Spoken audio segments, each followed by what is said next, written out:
What is up, YouTube? This is your host, Ranee B, here to spill that homicidal tea. And today, the blend of tea that we are spilling is the Better Late Than Never blend. This blend, quite popular around these parts. I feel like we have brewed that a time or two before around here.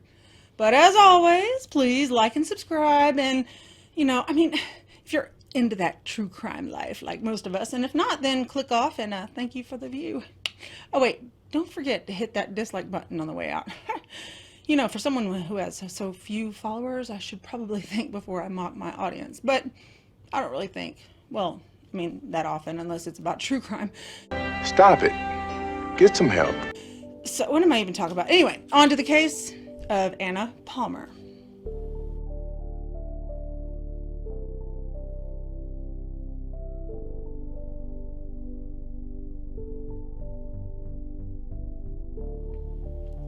Now let's get into this short but sweet and revenge-flavored case of Anna Palmer. It was late summer, early fall. It was an evening in Salt Lake City, Utah, and it was 1998, and a little girl named Anna Palmer had asked her mother if she could play with some of the other kiddos on the street. She was she was quite the social butterfly. It was around 5 o'clock that night, and her mother was still at work, and she was due to be home a little bit later. And so, Nancy, that was her mother, Nancy, she said, yes, you can go play with your friends, but just make sure that you call to let me know what time you come home. Normal. It was not out of the ordinary for Anna. Say, 10-year-old little Anna, she had earned the nickname in the neighborhood as the Little Neighborhood Socialite. She was friends with everyone. She spent all of her time either at her friends' houses playing dress up, or at the ball fields getting insanely dirty, much to her mother's chagrin, or on her bike with a gang of church kids. She would even hang out with the nerdy kids from school. She didn't care. She just loved people. Just a fun, gregarious, perfect little girl. Anna had just left her friend's house to come home in time for her mom to meet her there after she'd gotten off of work. It was a little bit later than usual, but when Anna's mother came home, she was shocked to see her little girl lying on the porch, motionless. Can you imagine? It was something that Nancy would describe to the 911 operator as her daughter looking waxy and yellow, covered in blood from wounds on her neck, and lifeless. It's got to be absolutely harrowing. Oh my God. According to the 911 dispatcher's instructions, Anna's mother desperately tried to follow their instructions and give her, the little Anna Palmer, CPR, but it was of no help because Anna had huge open wounds in her throat. This poor mother tried to cover the holes in her baby daughter's throat for the CPR to work, but even paramedics, when they got there, they couldn't help her. They transported Anna to the hospital, but she later died. Everyone thought that maybe a dog had gotten to her and viciously attacked this little girl. Maybe she had accidentally, stepped on some fencing that had actually come up and hit her in the throat. Some sort of accident, There had to be an explanation. There absolutely could not be a monster that did this to a little girl in their neighborhood. No, it had to be a dog bite, something like that. Something that would render her helpless to bleed out on the porch. That's far from comforting. But like I said, at least there isn't some cretin out there hurting little kids, right? Well, not so fast. It was found during the forensic examination of little 10-year-old Anna's body that she had been sexually assaulted before being stabbed 5 times in the throat, presumably to stop her from screaming. God, I don't want to cry. Remember, though, people have all sorts of ways of communicating, especially on this channel, as you've seen recently, even after death. Remember that, fam. Well, investigators looking into Anna's murder, they began questioning friends and families, working from those closest to the victim outwards as normal.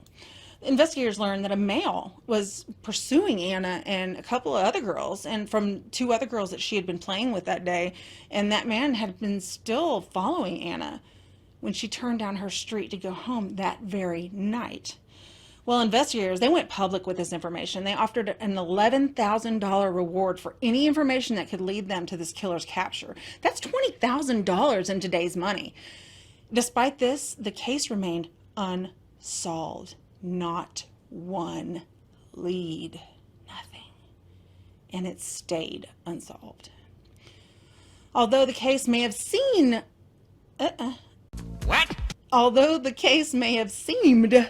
unsolvable, remember this was 1998. Sweet Anna Palmer, she did have a crucial piece of information yet to be received by the investigative team: the murderer's DNA.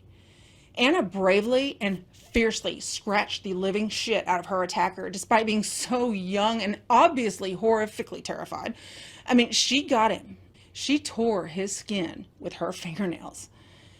Again, this is 1998 though. So, I mean, the homicide detectives, they were unable to identify the murderer based on any of the evidence that was taken during the time due to technological limitations. But time had marched on. Tech had caught up. In 2009, forensic analysts with Sorensen Forensics were called in to assist on the case, and they thought they might try a new approach to this old case. They examined the girl's fingernail clippings, still in evidence, thank God, for DNA samples. Using visible and alternative light sources to look for foreign DNA, they found it! And a secret for over 10 years. When they ran it into CODIS, and we all know what CODIS is here, and if you don't, then boo, you need to go Wikipedia that, because I ain't going to explain it again, because this is too good. Boom! They got a hit. Wonder who it could be. Well, the DNA came back to a man no one knew. Matthew Breck. He had lived a block away from Anna at the time of her murder. He was 19 years old. Should be out like having fun. No, he's too busy chasing little girls. Police started looking for this piece of filth, and holy shit, the police were easily able to locate Matthew Breck. He was already incarcerated in Idaho for indecent acts with children. Gross. Dirty motherfucker. Anyway, when Breck was questioned by investigators, he acknowledged that he had been there when Anna Palmer was killed. He was subsequently extradited to Salt Lake City and accused, later convicted, of child indecency, aggravated sex crimes against children, and murder. I hate even reading that. That's so gross. Anyway, Matthew Breck entered a guilty plea, thank God, and that was on August 12, 2011, and he was given a life sentence without the possibility of parole. And he remains there to this very day. Now, despite the fact that this case it was unsolved for a while, Anna's family, they were happy to have at least this much closure. Now, it's not what I would like. Electric chair. But, I mean, at least it's some justice for Nancy and her family. But that is it for, I can't talk. That is it for this abbreviated version of Homicidal Tea. And I have family visiting in town, so there's not much editing going on, even though I have like 2 full videos recorded. But I actually took this filming in 1 take so far. We haven't gotten to the end yet. So, but I know, excuses. I mean, at least, it's an explanation for the absence. No. Fine. Well, how about I just shut the hell up and upload some more videos, right? Yeah, that's what I thought. All right. Well, I'll see y'all later. Bye.